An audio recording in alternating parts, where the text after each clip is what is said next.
to you later. All right. Always love doing that. It's 8:00. Good evening, everyone. Welcome to the Feb 25, 2026 meeting of the Millburn Township Charter Study Commission, which is called to order. In accordance with Section 5 of the Open Public Meetings Act, Chapter 231, Public Laws 1975, be advised that notice of this meeting was made by posting on the bulletin board in Town Hall and forwarding to the officially designated newspapers that this meeting would take place at the Bauer Center at 8 p.m. on Wednesday, Feb 25. Meeting details and the draft agenda have been posted. I would like to have Corey please lead us in the Pledge of Allegiance. Pledge allegiance to the flag of the United States of America and to the republic for which it stands, one nation, under God, indivisible, with liberty and justice for all. Thank you, Corey. Okay. All right. I will now call a roll call vote to note those present. Dr. Khan. Mr. Miller? Here. Dr. Kung is here. Ms. Parker-Lund? Here. Mr. Tenna? Mr. Drucker? Here. I note that we also have Mike Collins of King Mansion Collins in attendance via Zoom. Where's Suzanne? She's also she's in the audience. Oh, Good evening, everyone. Yes, I think she's Oh. listed as an attendee. If you guys promote her, I think we'll have the benefit of her as well. okay. The record will show that we have a quorum for this meeting. May I have a motion to approve the agenda? So moved. Second. Thank you. We have to vote on. Yeah. All those in favor? Aye. Aye. Thank you. May I have a motion to approve the February 18, 2026 meeting minutes? So moved. Second. Great. All in favor? Aye. Aye. Beautiful. I did it February 10th. What? The February 10th as well. Oh, we have to do February 10 as well. All right. May I have a motion to approve February 10, 2026 meeting minutes? So moved. Second. All those in favor? Aye.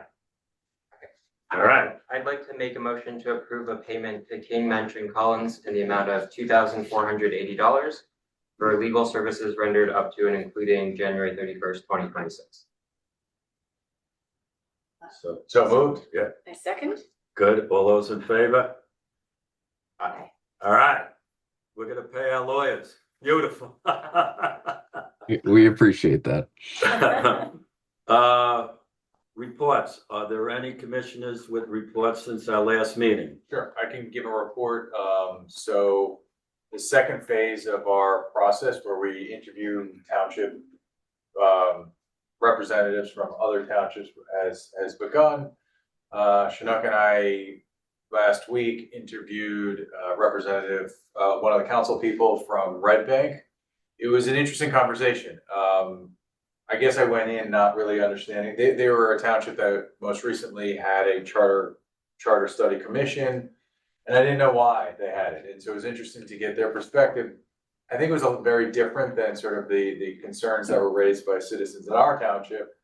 Theirs was more tied to the fact that they didn't have a strong township administrator, and so their committee people at the time were taking responsibility. It would get divided up, and they were essentially running the town, which got very political sometimes. Apparently, there was issues with the township people not really knowing who they reported into or getting different conflicting reports. So that was a primary goal of their study. They did ultimately choose a form of government that they have a directly elected mayor, a weak mayor. So basically ceremonial kind of.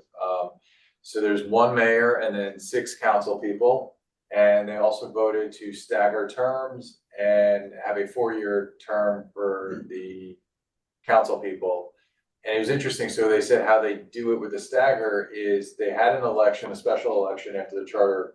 Oh, and it's nonpartisan, which they said wasn't a huge problem for them going into it, but they felt that they were going to be, if they were going to choose a new form of government, it seemed to them to make sense not to have partisan politics, because they said something very similar to that we heard from the people that we interviewed in our town. They're like, potholes don't have politics, so we didn't see a point of it. Interestingly, when they held their special election, what ended up happening anyway is that two groups decided to run together as teams, and so there wasn't a Democrat or Republican, but there were two parties, if you will, that ran. But it's still, they said they had to articulate their point, because one of the parties, or one of the groups in particular, affiliated people, one of them was all of one political persuasion, although nobody knew that necessarily, but the other one was not. It was more sort of divided, and so they thought that it helped and what they said sort of mirrored what some of the people, our township committee and former township committee said, is like they had to put out points, and people had to learn about sort of what the platform was for each of the groups that ran. So they thought that was helpful.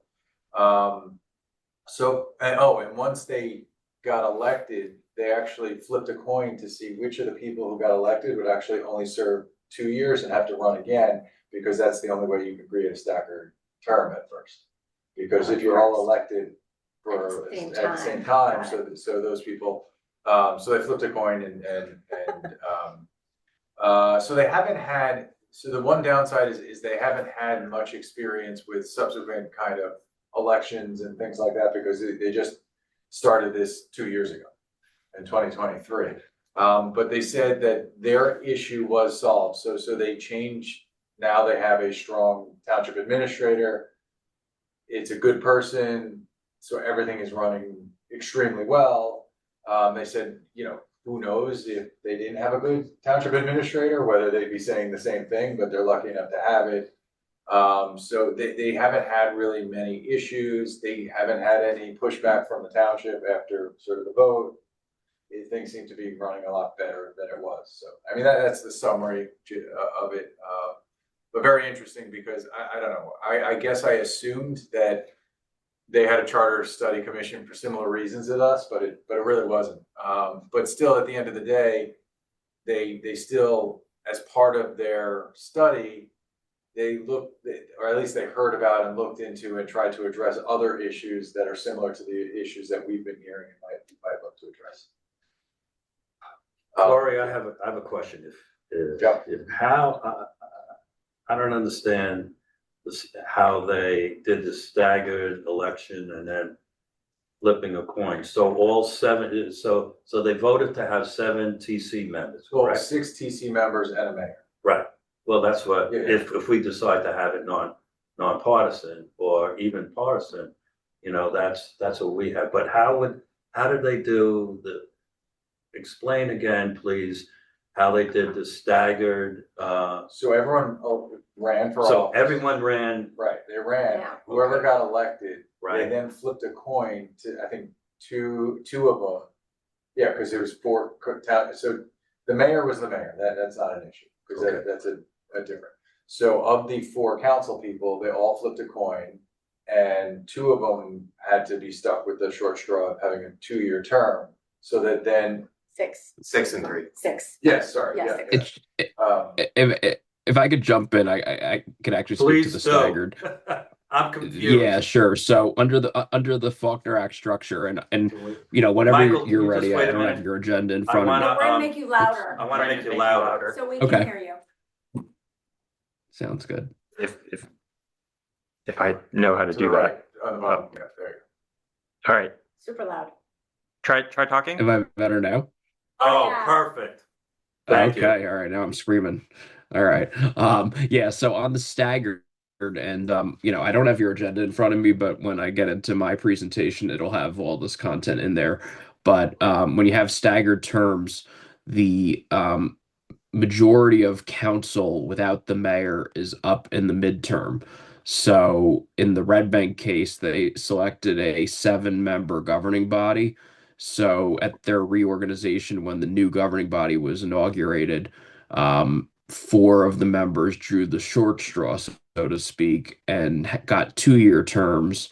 And then 2 council members and the mayor get 4-year terms. So there's a statutory process that will require the governing body members to draw lots if you recommended and a form was adopted with staggered terms, as we can get into. And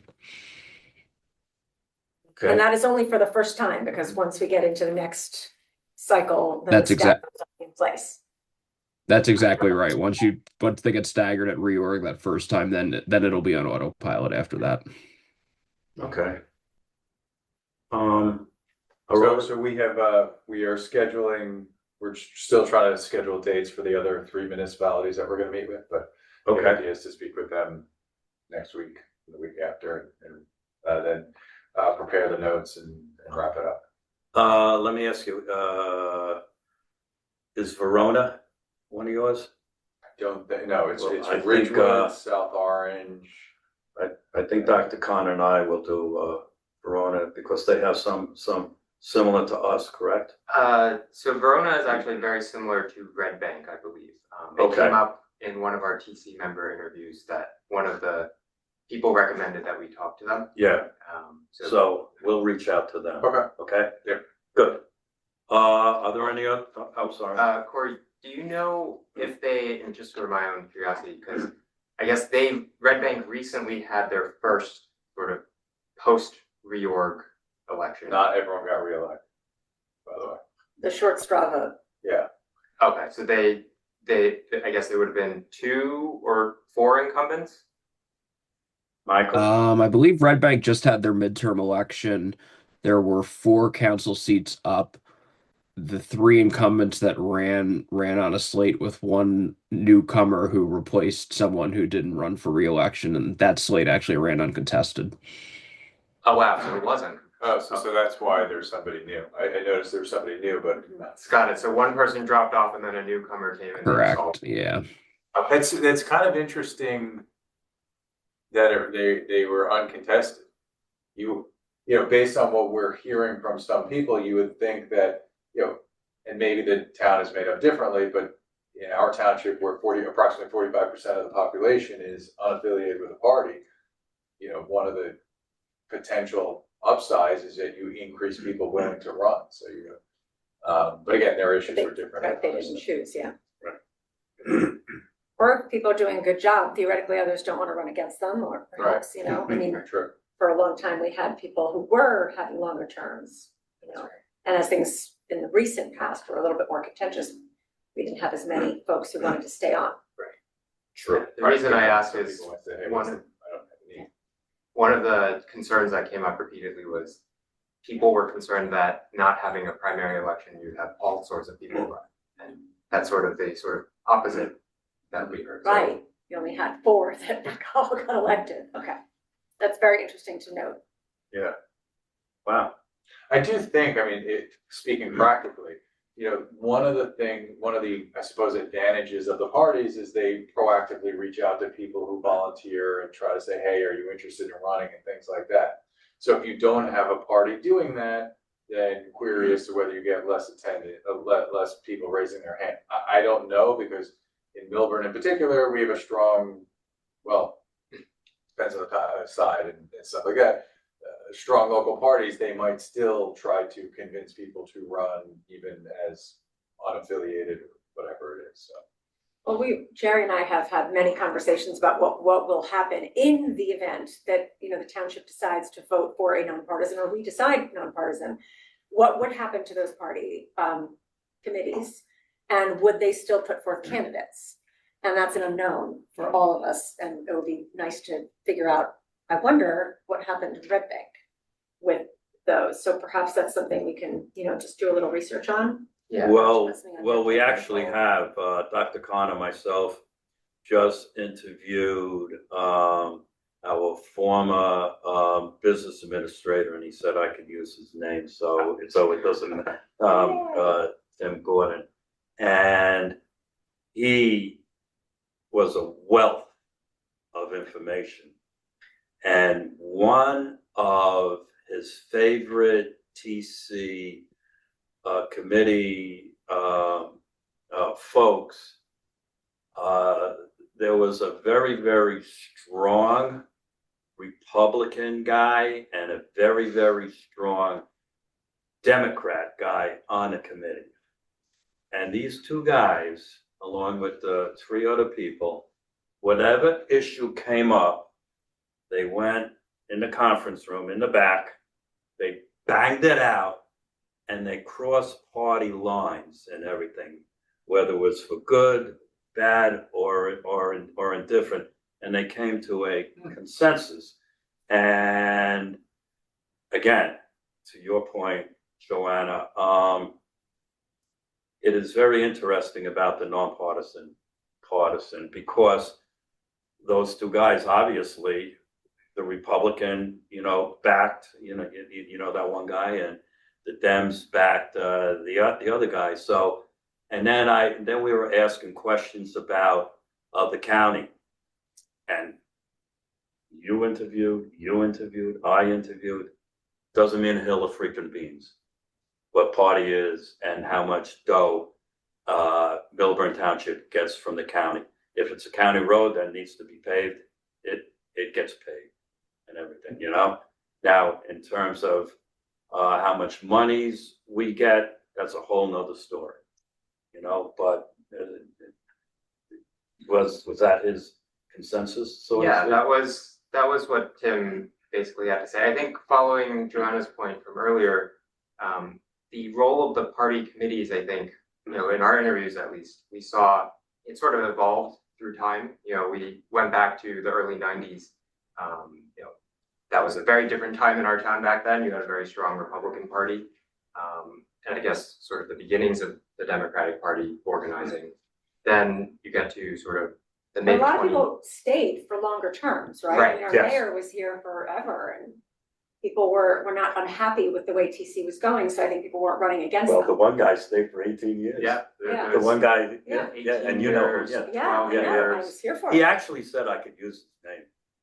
So, no, he did. Remember when? Yeah. Yeah. I mean, you can. We did, Tom yeah, McDermott, Tom McDermott.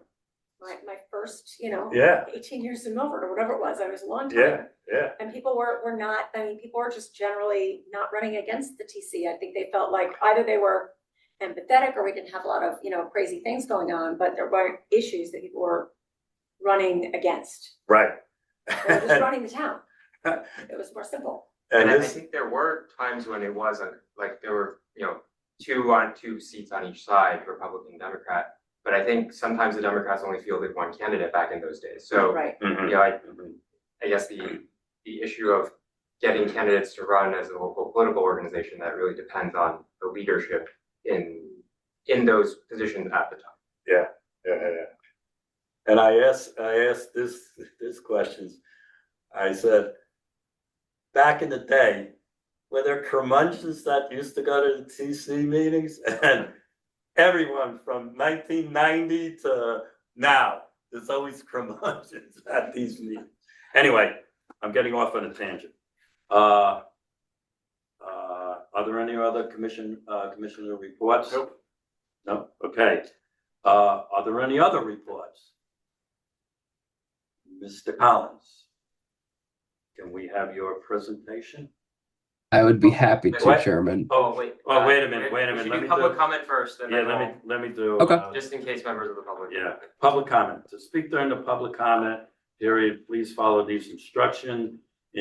Ensure your Zoom display name shows your first and last name. Click the raised hand button. You will be called upon in order and promoted to panelists.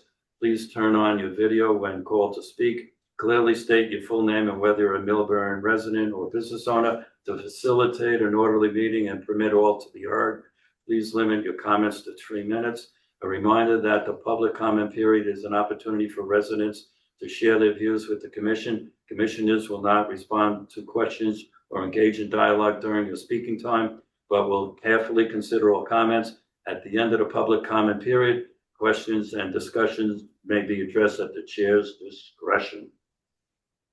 Is there anyone from Zoom would like to raise their hand? If anyone on Zoom would like to comment, please raise your hand now. No one wishes to be heard. Okay, I now close the first public comment period. Are there any comments from the commission regarding any comments made by the public? Which there wasn't any. So we will continue on. All right.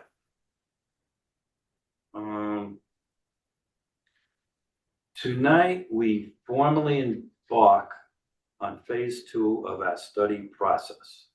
Over the past several months, this commission has completed what we believe is an unusually thorough phase 1 structured interviews with 16 current and former township committee members, the previous administrator, and 11 current municipal employees, totaling roughly 65 hours of direct conversation between Commissioner Joanna Parker Lenz, Dr. Khan, and myself, Chris Drucker.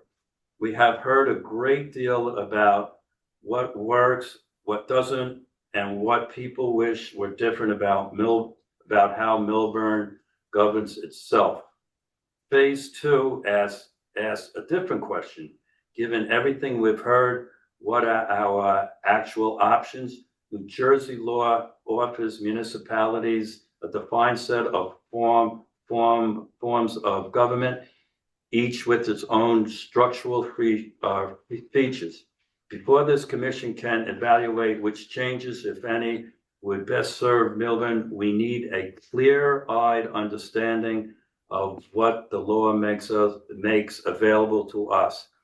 Tonight, we are fortunate to have Mike Collins walk us through exactly that. Mike, the floor is yours. All right, Chairman. Oh, there it is.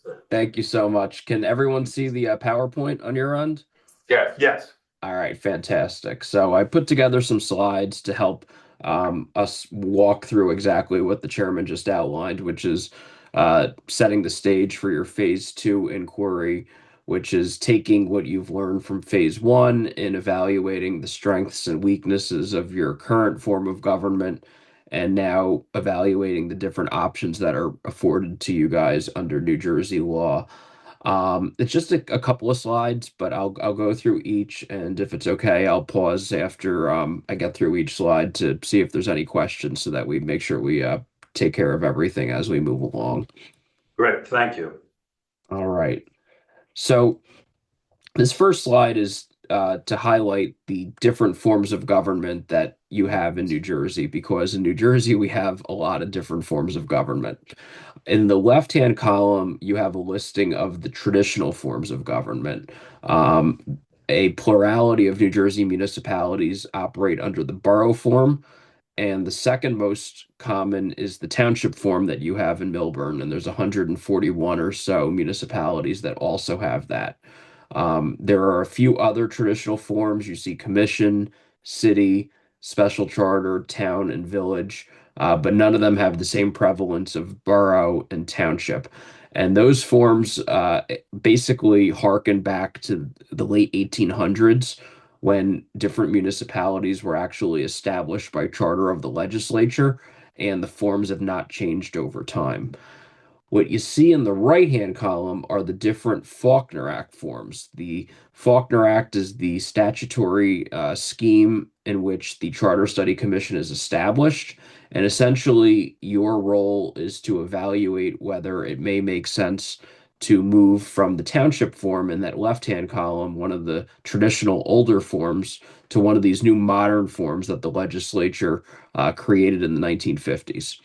And those include mayor council, in which 71 municipalities participate, council manager, about 49 municipalities, and then there's two less common forms, the small municipality form and the mayor council administrator form. And we'll get into each of the specifics on those, but this slide is intended to provide everyone a frame of reference of where you are today, which is, a very prevalent township form, but we're evaluating whether to move from that left column to one of the options in the right-hand column.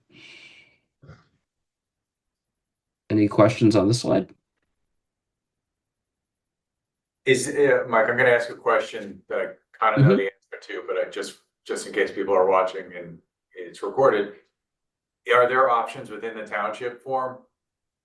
Traditional form. Yeah, the traditional township form. There are select options. I believe you can go from a 5-member TC to a 3-member TC, But besides that change, there's really you're pretty much fixed in. And on the next slide, we're actually going to talk about the specifics that you currently operate under on the or one of the next few slides, the specifics that you have in the township form and its inflexibility, I'll say. Okay, thank you. I think it's just important to have gotten that on the record. Definitely. I have a question. So are all of the forms, so are the only options available to us, the forms on the right, the Faulkner Act forms, are none of the options, or which is Well, staying in township right, is an staying in option. township is, so if we wanted to go to a borough, is that not an option? Correct. And there, we actually have a slide on this too. You guys are very, very Sorry. much on top of everything we'll get to. Under the Faulkner Act, the options you have are recommend staying with your current form, going to a Faulkner Act form, or proposing a special charter and asking the legislature to do that, which won't happen. So you really have the two options of staying in the left-hand column or moving to the right. Great. Gotcha, thank you. All right, cool. So I will slide ahead here. So just to give everyone a little framework reminder of the Charter Study Commission's role, it's set forth in the Faulkner Act. It's the function and duty of the Charter Commission to study the form of government of the municipality, to compare it with other available forms under the laws of the state, and to determine whether or not, in its judgment, the government of the municipality could be strengthened, made more clearly responsive or accountable to the people, or whether its operation could be more economical or efficient under a changed form of government. So that's the flowery language the legislature used and encourages you to follow as you ask these questions that you're already very much on top of. And I think it was Jerry who just asked the question about the different options.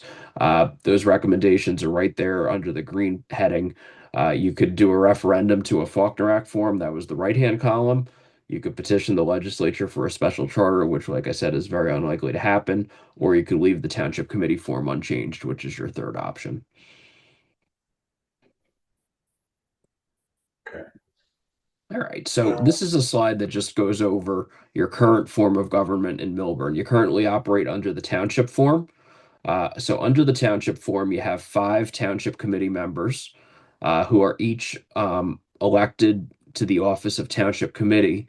Every January, one of those 5 is elected by his or her colleagues to serve as the mayor for just a 1-year term.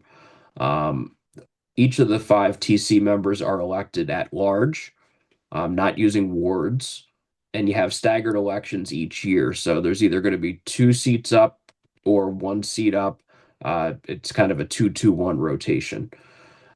Township form necessarily uses partisan elections. There is no option for nonpartisan elections. Given that the mayor is selected each year, it's a weak mayor.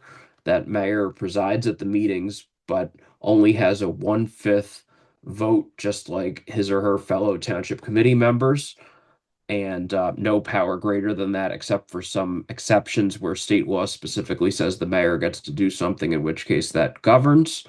And the last point would be just kind of these are just bullet points on kind of the broad strokes of the township form. The township committee possesses the executive powers subject to a delegation by ordinance. So, in theory, the township committee could run the municipality on its own. In most instances, in the township form in modern day, the township committee has an ordinance that establishes a municipal administrator, and the township committee then delegates some of its executive powers to that individual on a day-to-day basis, but there's no requirement of having an administrator even because the township committee possesses those executive powers subject to the delegation. So that's the current form you operate in. Any questions on that? I have a little bit of a question. It's not quite necessarily a structural question. For most township committees that operate under a business administrator ordinance, do those powers tend to be generally uniform? Do you have some township committees with, even stronger BAs than others, or is that, generally well specified across towns? It's a fair question. I haven't spent a whole lot of time analyzing different towns' ordinances, but I would say there's probably nuance between different towns. Some BAs may have delegated authority to hire certain employees up to a certain rank. They might have delegated authority to complete purchasing up to a certain dollar amount. Some BAs may not have any such delegated authority, and whether it's the lifeguards at the pool club or, department heads, they're all getting hired by resolution of the township committee, so it can vary. Got it. Okay. Should we explain what ours is or no? Uh, we'd have to read through the whole thing. Yeah, so let's leave it for another time. Yeah, and as you compare it can be worthwhile to pull out your current ordinance and evaluate that as we move this conversation along to some of the other forms of government. We good on this slide, guys? Yeah. Yes. All right, great. Okay, so we talked about the township form that you currently have. This is just a slide with, kind of an objective view of potential criticisms that are out there regarding the township form. The first is that there's no option for nonpartisan elections. The law just doesn't allow for it. The second is that you have an election every single year. Like I said, it's a 2-2-1 cycle, so there's either going to be 2 seats up or 1 seat. And from a political science standpoint, I would say the pro of an election every year is that, there's always some accountability to the public on an annual basis for what the committee's up to. The con would be that, elections, the constant election cycle can wear on residents or on the committee, and that sometimes if there's a longer duration between elections, it can allow a governing body to kind of embark upon longer term projects without having to be worried about political consequences every year. And, in a partisan form, arguably every half year with elections in both the June primary and the November general. There's no initiative or referendum. Faulkner Act forms have that, which allows citizens to sign petitions and either put ordinances on the ballot or block ordinances and require a referendum on them. So that's a unique feature that you could have that township doesn't have. And like we were just talking about on the previous slide, there's no required business administrator or specified duty. So it's very much up to the township committee how to structure things. And, the governing body itself could run the town if it wanted to, because state law doesn't prevent it from serving in such a role. Anything on this slide? So hypothetically, if we go for nonpartisan, the TC can get rid of the business administrator or lower his duties as a business administrator. Explain that to me. I'm sorry, Chairman, I didn't follow the connection between the nonpartisan and the business administrator part. It says This is no. this is our current form of government. So right now, the Right. BA position is not, and it's not, we don't need it. We just chose to have it when, Tim Gordon came in and they hired the first BA. So but it's not required. In this form of government, remember when Tim Gordon said, if I come here to work, Right. you guys, Okay, have to I give me the power misunderstood. to. Yeah, they're independent. Yeah. I misunderstood that. Okay, I got it. No problem. I think Mike's point was All right. that there's nothing native to, the BA is not a native attribute of township committee. Uh-huh. So in theory, if 3 out of the 5 members on the TC wanted to no longer have a business administrator, Right. they could reclaim that executive authority, because that's sort of where executive authority lives under our current form of government. So that's why it's a potential criticism. It's currently there by ordinance, and so if you have a majority, you can Correct. pass an Right. ordinance doing away with it or provide. Okay.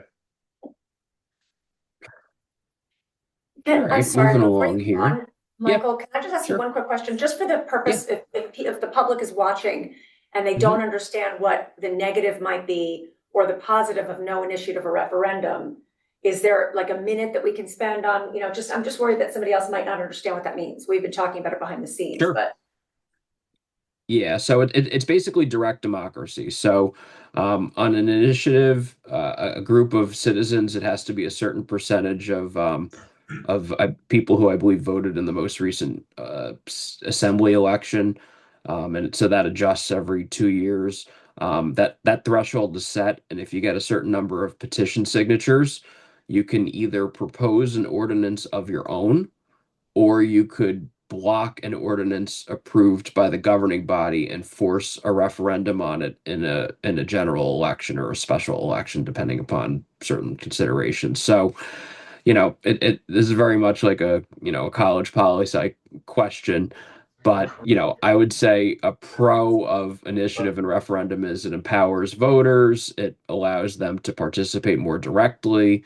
If the governing body is kind of intransigent and doesn't want to do something that the people want, it gives them an opportunity to advocate for it themselves. I would say the con is that sometimes there's, criticism of direct democracy leading to tyranny of the majority, or a really bad idea that sounds great on paper and that you might be able to get 51% to vote for at the ballot box, but in practice is really something that shouldn't move forward. I'll give you one example. I'm not going to advocate pro or con, but my law partner actually is litigating a case involving an initiative-based ordinance in Elizabeth City that involves rent control and restricted increases in rent to $20, the fixed amount of $20. And the landlords contend that that dollar amount is just unrealistic and they aren't going to be able to maintain rental units because of it. And so you can kind of think of the pros and cons of, allowing citizens to come up with an ordinance like that and have it voted on versus requiring the council to do it on its own. Thank you. I think another example for something like that is banning gas-powered leaf blowers. Mhm. So Sure. that was something that was many folks in town were interested in it for many years, but it never got to the TC. The TC actually had a very long process and a public discussion about it, and they ended up doing a seasonal restriction. But you could very easily envision if the people were to directly write an ordinance, they might just outright ban it all year round, right? Got So it. there's. Got it. Okay, thank you. Oh, you're welcome.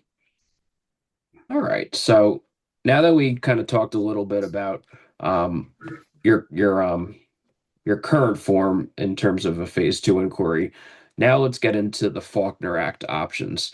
Uh, there are four different forms, like I mentioned a few slides ago, but from a practical standpoint, there may be less options than that. So starting in the top left, you have the mayor council form of government, which carries a strong mayor who serves as essentially the executive branch of the municipal government. And then there are checks and balances that are established between the mayor as the executive and the council as the legislative branch, very similar to the checks and balances that are established in your state government and your federal government, between, legislature and governor and Congress and the president.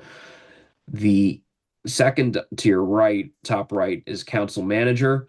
That contains a weak mayor, which you currently have in the township committee form of government.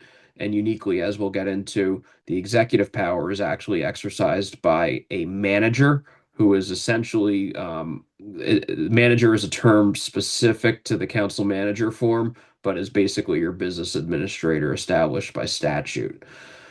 In the bottom left, you have mayor council administrator, which I would describe as a Faulkner version of the borough form of government.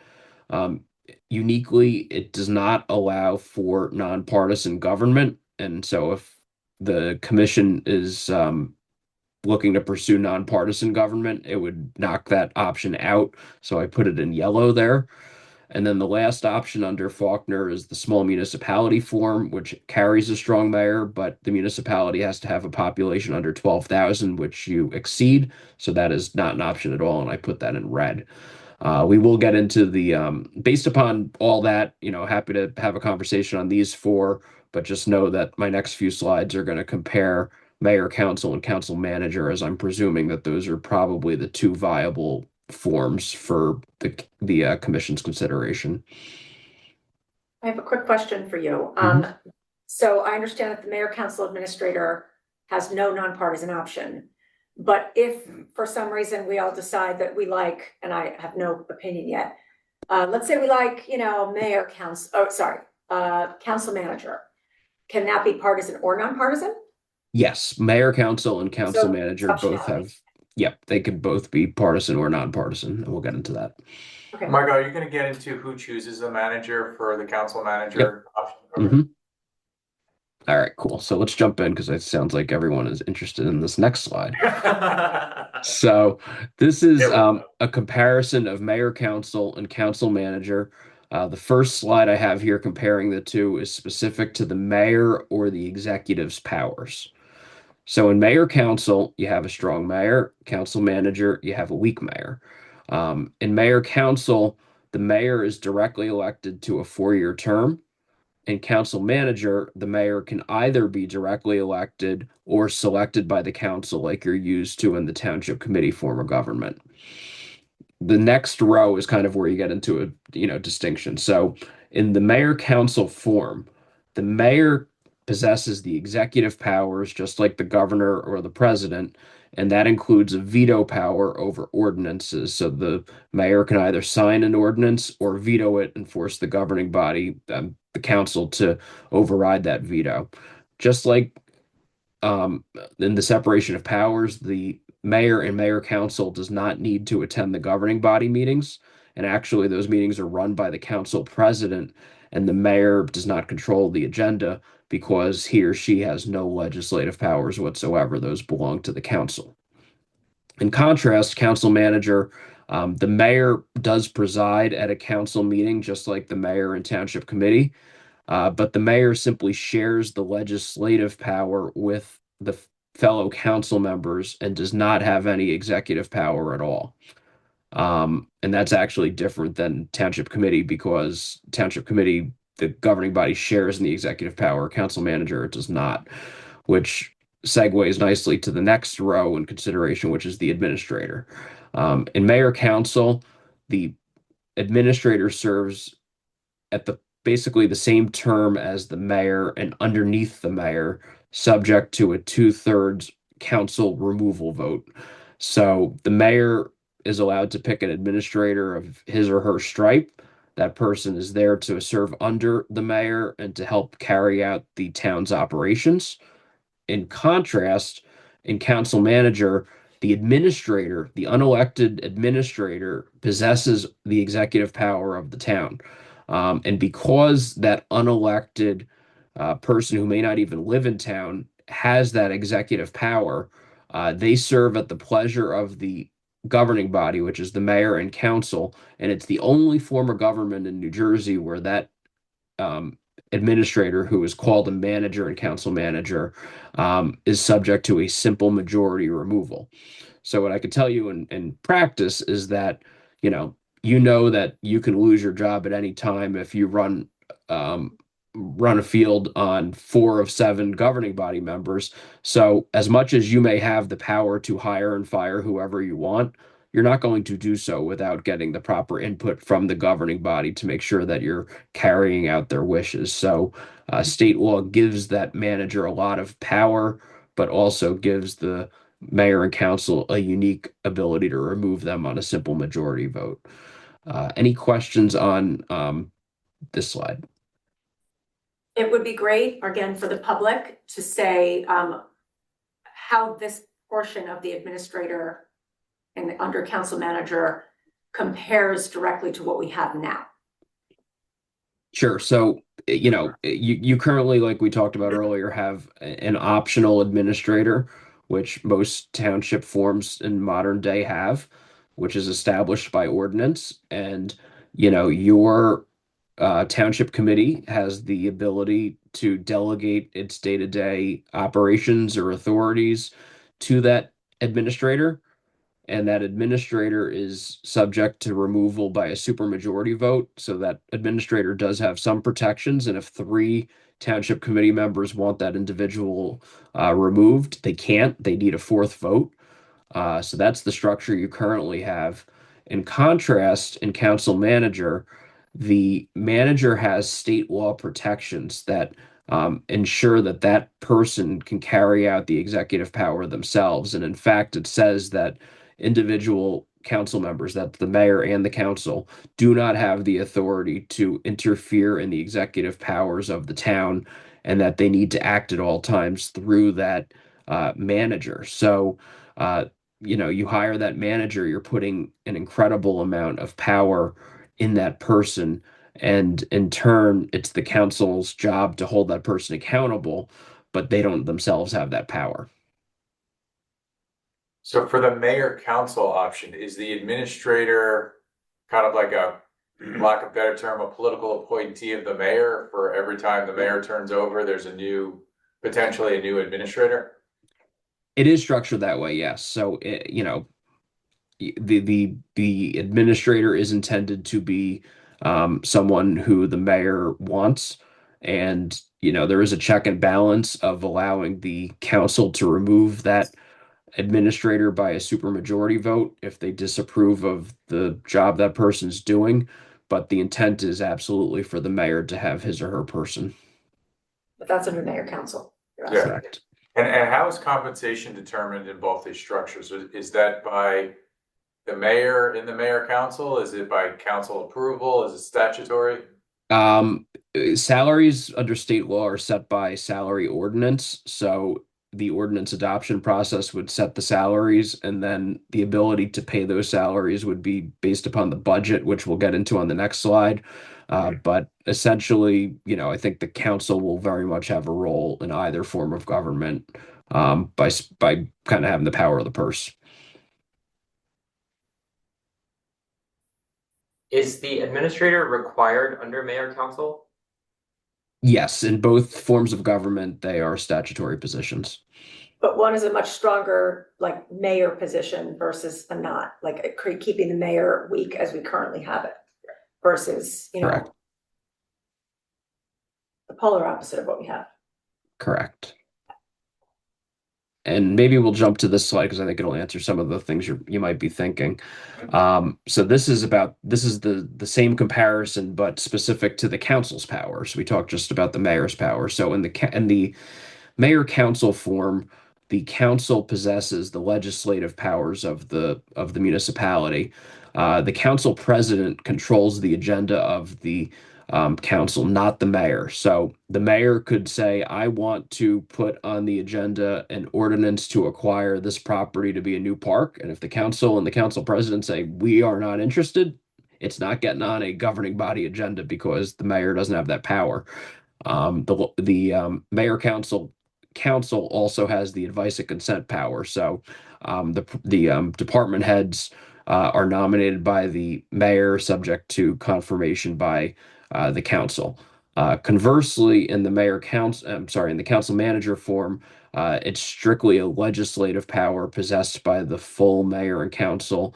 And like we talked about, the executive power is belonging to that manager. The two forms are very similar in terms of having an odd number of legislative body members, 5, 7, or 9, except that in mayor council, it excludes the mayor because that's a separate branch of government. In council manager, it includes the mayor because the mayor sits as a member of council and has a full vote, just like you're used to in township committee.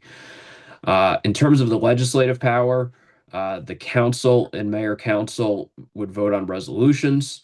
They'd vote on ordinances subject to the mayor's veto power. And the budget also has an interplay between the mayor and the council. The mayor kind of prepares the budget, but the council has the power to adjust the budget through its own vote. So ultimately, the council does have a power of the purse. And council manager, all three of those powers are exercised by the full mayor and council without that tension between the mayor and the council because it's all one unified body. And then the last one, I think, illustrates the kind of the things we were talking about on the last slide. So in mayor council, the mayor is the hiring authority. So if the town needs to hire a new public works director, or they need to hire new 3 new staffers in the IT department, the mayor makes those calls. And if the mayor signs off on the hire, that person is hired. And as long as there's appropriation in the budget for it, that can move forward. Conversely, in council manager, the manager has those powers to hire and fire, with the exception of specific positions established in state law. Those are the manager himself, the municipal clerk, the assessor, the attorney, and people who are on boards and commissions. And, actually, a third column might have been helpful here in terms of the township committee form of government. That power rests right now with the full township committee, except to the extent delegated to the administrator. So, kind of three different schemes, I would say, on who could have that personnel power between your current form of government and the two options that you're looking at.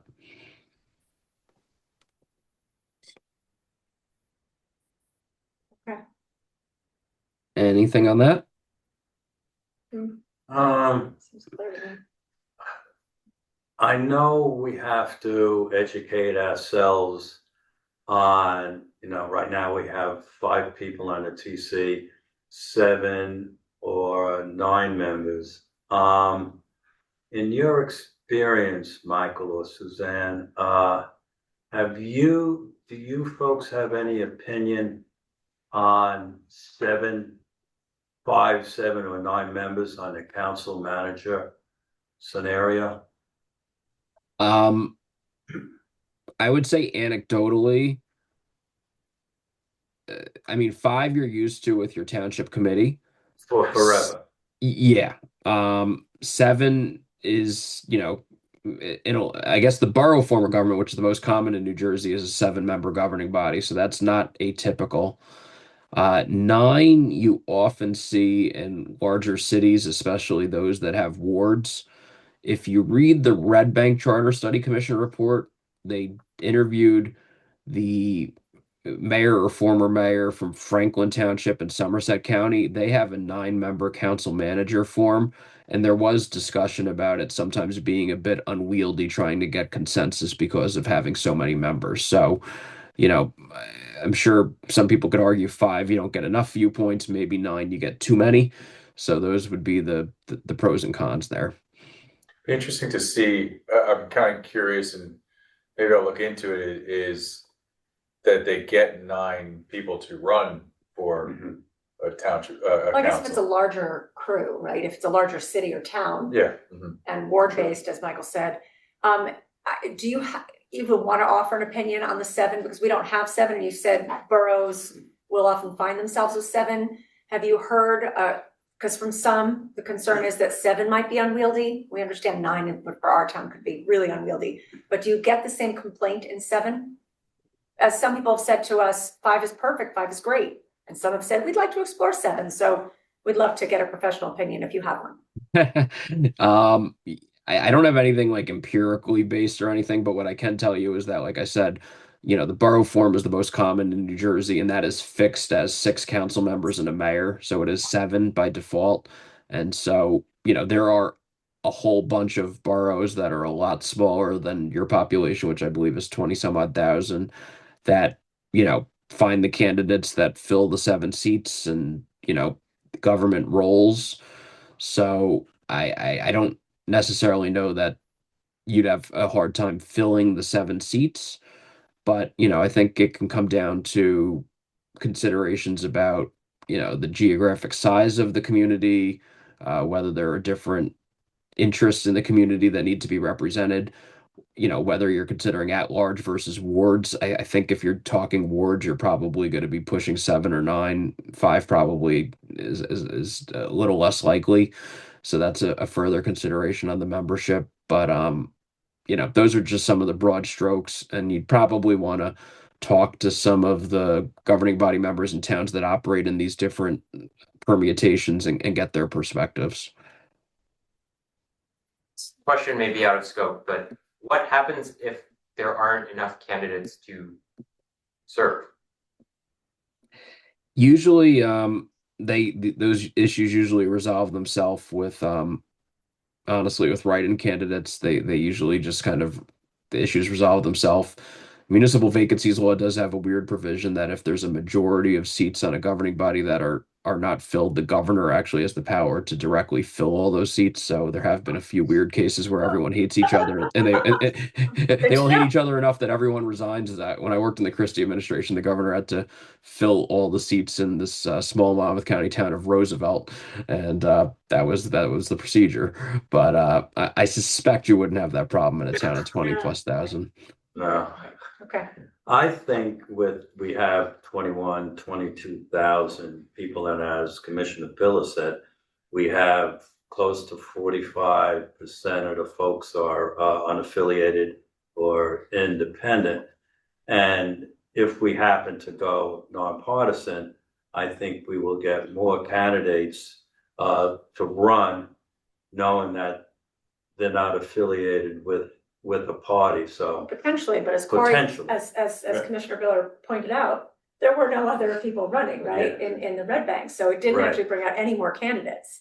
They increased the size to 7, but they, didn't have anyone contesting them, I so. think it's ironic because when there's a lot of controversy in town and there's issues and stuff, it fires people up, so they're interested in running. Right. Right. If things are running smoothly, people are like, Yeah. oh, why Yeah. bother? Like, Right. it's running smoothly. Status so. quo, we're good. Yeah, Yeah. exactly. Right, because correct me if I'm wrong, Red Bank was borough before? Correct. They changed? Okay, so yeah, they didn't increase seats, but So they they went got fewer 7 to 7, candidates. yeah, they went 7 That's to 7. exactly right. Yep. And they went nonpartisan and got no more then, so, got it. Okay, fair to note. Yeah. All right. No, that's a good point. And, All right. And here's my last slide then, which kind of talks on some of the things that you just brought up. So, once if the commission goes through phase 2 and reaches the conclusion that it will want to recommend either council manager or mayor council, there are different, I call them menu options in terms of each form that you would need to consider and decide upon in structuring your ballot question. So the first, like we were just talking about, is the size of the governing body, uh, 5, 7, or 9.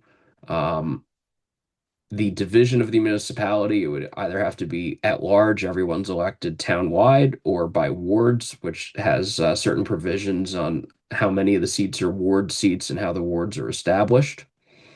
You then have the option of the frequency of elections. So in both forms, the elections are fixed at 4 years. And so you could either have it where everyone's up every 4 years, and once those folks get in, they get a 4-year runway.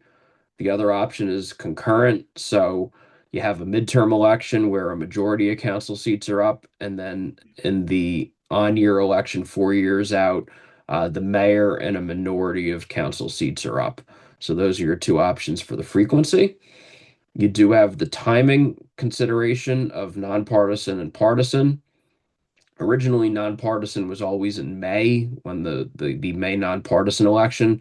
The legislature changed the law and allowed for November nonpartisan elections, although the Faulkner Act hasn't technically been amended to specify the November nonpartisan election being an option in the ballot crafting. There have now been multiple towns that have done questions, including a November nonpartisan, that have gone forward. Um, One thing I'll mention, I think someone mentioned Red Bank earlier. Red Bank did put the referendum question on its November ballot in the year that the commission made the recommendation. They actually recommended May nonpartisan elections because they didn't think it made sense if the question passed to have a lame duck borough form of government for an entire year, and that the May election essentially served as a special election to clear out the lame duck governing body and put in a new one. But they said in the report, we recommend that that new governing body then move the elections back to November, which they ended up doing once they got into office. So that's a potential option if you wanted to emulate Red Bank. On the nonpartisan thing, someone mentioned earlier, that you could have a whole bunch of people. So in partisan form of government, it's just kind of the two-party system. It's presumed that someone's going to get a majority or close to it because there's just two parties on the ballot. In nonpartisan, you could have uh, an unlimited number of people run because there's easier ballot access. So the Faulkner Act does allow for runoffs. You actually just saw runoffs this past cycle in Jersey City, Mayor Solomon did not get 50% plus one of the vote. So him and the second place finisher moved on to a runoff. And a few weeks after the November general election, there was then a runoff election between those top two candidates. Solomon got the most votes in that race, and then that allowed him to be the victor. Obviously, the pro of that is, kind of creating legitimacy to the office holder that there's someone actually got 50% plus one. The con being that, elections are being decided in December before the holidays, and it's usually a low turnout election that not everyone may be paying attention to, and it costs money. So those are things to think about. And then the last is if you do go council manager, you could have a separately elected seat for mayor, or you could have someone appointed like you have in township committee. Can I ask you a question that I've been asked by a few people, regarding the way that New York went with, numbered voting? So like, is that something that I see that's not an option here, but why wouldn't that be an option for a town like this where? Yeah, the legislature would have to change the law to provide for New York uses ranked choice voting, so something of that nature would need an act of the legislature. There's been, that term has been used by different government reform groups. I've heard it. It's an interesting concept, but it is not really. I haven't seen it gain any traction in Trenton. Just wanted to make sure that it gets asked because it's been asked, and I want to make sure those voices are heard. Sure. I have a question on nonpartisan elections. So I assume it would look sort of like our Board of Education election, just having a separate portion of the ballot. Are there rules allowing for slates or bracketing of candidates and slogans? And is that defined by the state statute? Yeah, it's governed by the Uniform Nonpartisan Election Law, which I believe is NJSA 40:45. And yes, candidates can bracket. I don't know offhand if slogans are permissible. I know they are in primaries, but I don't know. I could check for you and get back to you, Jerry, on slogans, but there is bracketing. Okay. Yeah. My main concern is if, Actually, yeah, you can have slogans because Red Bank had like Red Bank first and Red Bank forward. So yeah, there can be slogans. Okay. Is there a prohibition on having political party names as part of? Yes. There is. Okay. And can I have a follow-up? Because people were concerned that with the idea that there would be, putting groups together, it would be factioning, factionalizing the groups running, and it would give those groups an advantage, say, over a singular person who maybe hasn't formed alliances. Is that fair to ask you that question to opine on? Have you seen that as a concern in other towns? I can't say from a political science standpoint if I've done a study and seen it, but I will say that I have seen many instances where there's a slate of candidates that are the number of seats that are up running against another slate, and then there's a couple of people running on their own and they just don't get the same traction. But you then have to ask yourself the question, is that because that person's ballot position, or is it because that person is a less desirable candidate and reflecting upon that, the other people on the slate didn't want that person on there. So it's kind of like a chicken or the egg thing. Yeah. But I do. We've seen it on BOE where people run as a slate, but only one person gets elected from the slate and the others don't. So and that happens, absolutely. Yeah. Okay. Thank you. Sure. Michael, let me ask you this question. So we're finished with phase one. And Commissioner Biller, Commissioner Tanner are starting phase two. At the end of both phases, do we have to, and I know the answer, but we have to discuss this as a quorum so the public can hear us? Or can we go, 2 by 2. 2 by 2 or something like that? And then, Well, what's the recommendation and for then this, right? final, and then like go to you and Suzanne for guide us on a wording and everything like that for Yeah. our, So for in our terms, phase three. I mean, as a commission, you're going to want the report to be drafted with a recommendation that's reflective of a majority, because otherwise it doesn't pass. And the only way a majority can act is through a legal public meeting. So I do think that as you get to the end of phase two and entering phase three, you're probably going to want to have a meeting where you know, you guys address the public, share your preliminary thoughts, and perhaps go through these menus of options.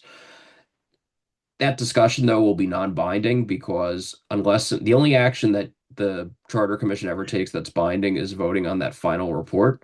So you guys could all say, hey, Mike, go draft a report saying we want council manager. And, I could draft the report and you could read it and you say, hey, we really don't like this. We want mayor council. We can rework that. And so it would kind of be a deliberative process, a deliberative document, and subject to change. Although, obviously you're going to be out there expressing some preliminary thoughts to guide us. Conversely, if there's anything specific like legal consideration on any of these things where you want attorney-client privileged advice, we can discuss that in executive session. But the broad policy considerations here would definitely be appropriate at a public meeting. So we fight about it in public. Duke it out, Chris. Don't you want to fight with me in public? Yeah, that's what I wanted. We do it in private all the time. That's true, actually. I have it's somewhat related. What is the process for changing nonpartisan election timing from May to November or vice versa? It's actually just a simple ordinance. Oh, okay. And I guess because someone's term would be lengthened or shortened, right? If it changes. If it changes, Right, right? because you're going from. Yes, yeah, that's exactly right. So But somebody gets a short stick. If they If they decide change to, it, so it's like if it changes for the first time, like they did in Red Bank, then there's it's always a just- short okay. stick, yeah. I would imagine the more likely thing you would be doing is recommending May and then moving to November, like Red Bank did, to avoid that 1 year lame duck. And then in that case, everyone's getting either a 2.5 or a 4.5 year term, so it's getting elongated. Mhm. Thank you. I'm gonna allow questions from members of the public, if anyone on Zoom or Oh, wait, is Mike done? Michael, you're done. are you finished, Michael? I am, yes, yeah. Thank you very Okay. much for your time, and I'll stop sharing my screen. Thank you. Sure. Are there any members of the public wishing to ask questions of the presentation?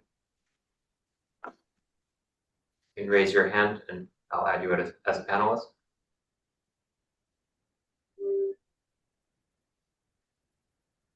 All right. All right, Questions? okay. Old business interviews, Dr. Khan. Yep, I think we touched on this earlier in the meeting. So since last week, we completed 2 final phase 1 interviews, one with former TC member and one with Tim Gordon, who served as business administrator from 1985 to 2016. So we've now formally closed out the phase 1 structured interview process, but all the folks we spoke with, I think uniformly all said they welcome additional questions if anything comes Yes. up. I So mean, we can't ask Yeah, we 60 can. more Right. people interview questions? 60 more, Come on. 65 more hours. More. All right. Next item under old business, community outreach, Commissioner Parker Lyons. Community outreach, I think we're gonna continue to do our, sending out to the public. I was remiss in my two listservs didn't make it out because if I had crazy closings and my partner's flights from Mexico were canceled, so I'm a little nervous. But I will send out a link to this presentation so that people don't miss it. And if they have questions, I'll just encourage them to send us the questions. And we'll, if there's any questions, I was trying to be cognizant of asking extra questions, and you guys were too, in absence of our normal attendance group of 6 people. So I figured we can ask on their behalf, and if anyone has further questions, we can continue to answer them. And I'll put that email out to the group that I normally put it out to as soon as we have links on our website for this. And presumably this presentation will also go onto the town website. Yes. Yeah. So we'll make everyone aware that these things are available to them, that the phase one has been completed. We'll get out there to our networks. Which leads me to Dr. Khan. Can you please? Yes. So as we discussed at our last meeting, we wanted to put up the phase one interview questions to former TC members on a Google form. So that form is going to go live on the township website tomorrow. Fabulous. So I'm gonna wait for that too. So I'll just send the, wide array of information and request for questions. I think that'll be perfect timing for it too.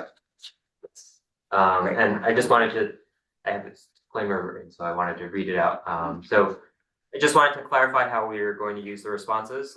We'll read every submission and take seriously any argument or perspective that we haven't already encountered.